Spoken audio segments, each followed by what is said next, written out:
Okay, welcome to part 2 of my A+ Gearbox strip down.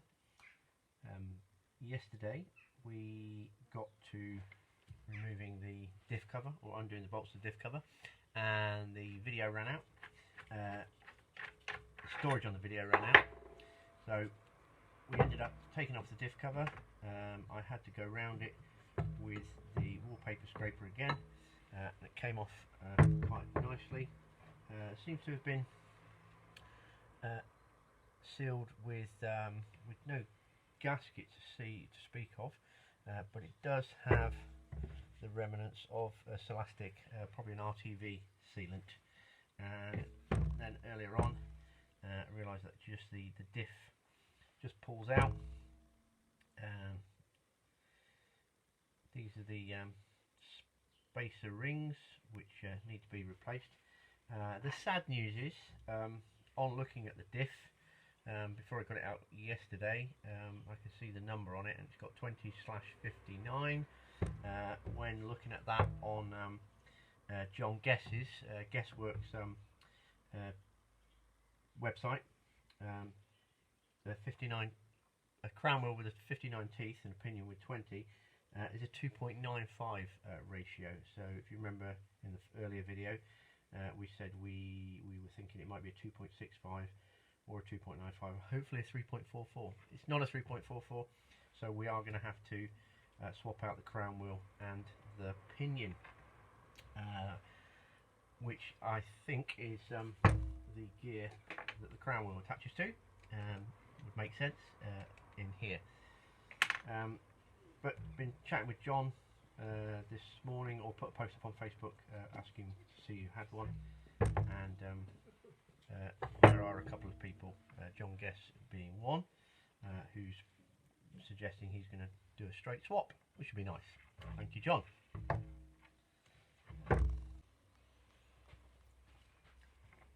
Okay, just tell you what I've just been up to then while the camera was off. I've just been having a look at the diff, and quick white round with some white spirits. One thing I have noticed is these are bearings on the outside are marked up as RSP. This one spins quite smoothly. This one got a bit of a rattle and a noise, so I'm going to make the presumption that these bearings come in the rebuild kit. We'll have a look at that. The other thing I'm doing, which is going to help me out, is giving the as I'm taking the parts off, bolts etc., giving them a quick clean, quick white round, quick white spirits, and a rag, and putting them in bags and marking them up. So speedo drive housing, diff housing, parts. In this box here are things that are going to need additional cleaning, like some of these metal parts here, like the speedo drive. It's got rust marks and tarnish on it, which means I'm going to give it a dip in the citric acid, which I use for rust cleaning, not for long. Get it cleaned up to metal, and then potentially some of these parts will go off and get electroplated with a load of other bits. So over in this box over here, got parts that probably won't need much more cleaning. The idler gear here comes with 2 bushes on the side. I'm not sure if they get replaced, and I've put the detent spring and the ball in its own bag. Okay, I'm just going to move the camera for this quick part. Basically, in order to dismantle the rest of the gearbox, we need to deselect the gear selector, and I've already done this, and had to follow a video, Classic Mini DIY gearbox rebuild.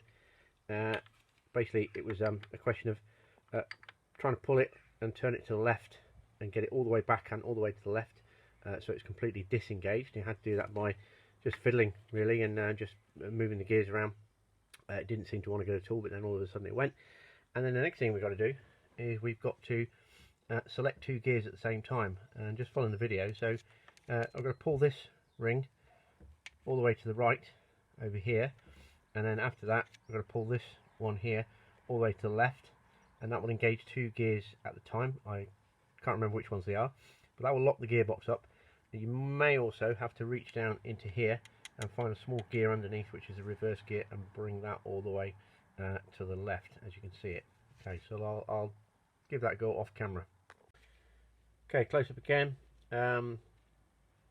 Bit of a hard job, but eventually this gear selector seemed to be okay to move, but you need to move this one first, and this was a real problem.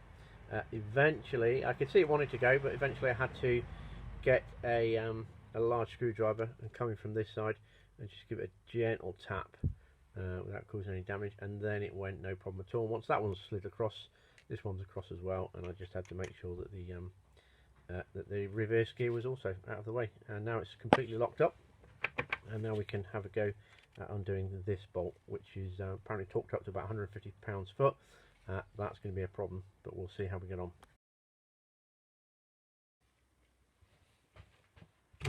So now we've got it all locked up, we've got to get this nut off. This one here, it's like I said, torqued up to 150 pounds-feet. I can never remember which way around it is, but before we can get the 1.5 inches, which I think is the right socket on it, we've got to knock the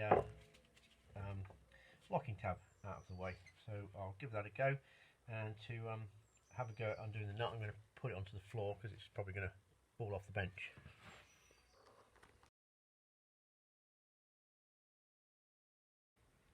Okay, moving forward, as you can see, the gearbox is not on the bench anymore.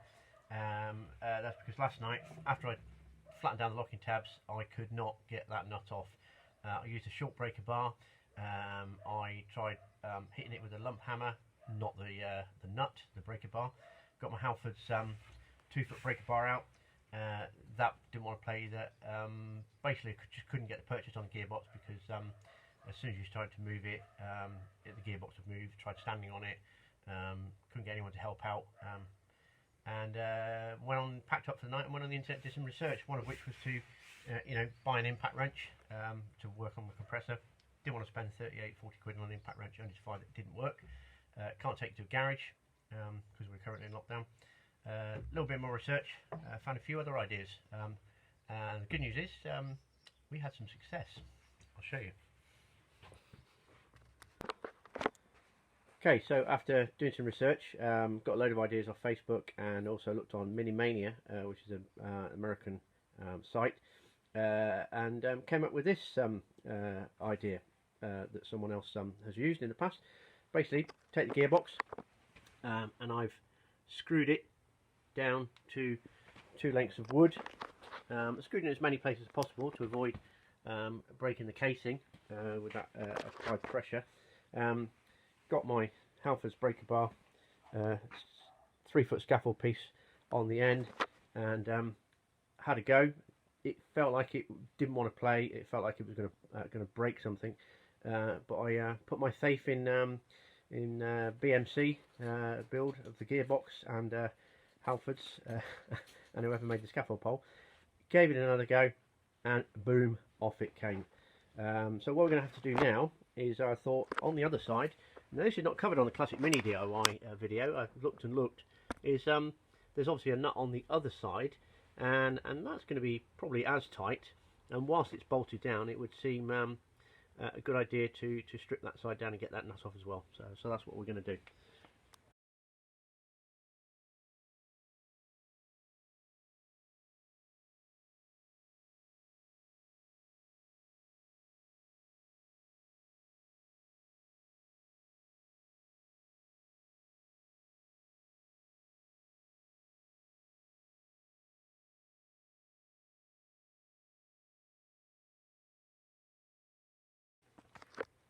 Well, as you can see in that last time lapse, I did get the bearing off.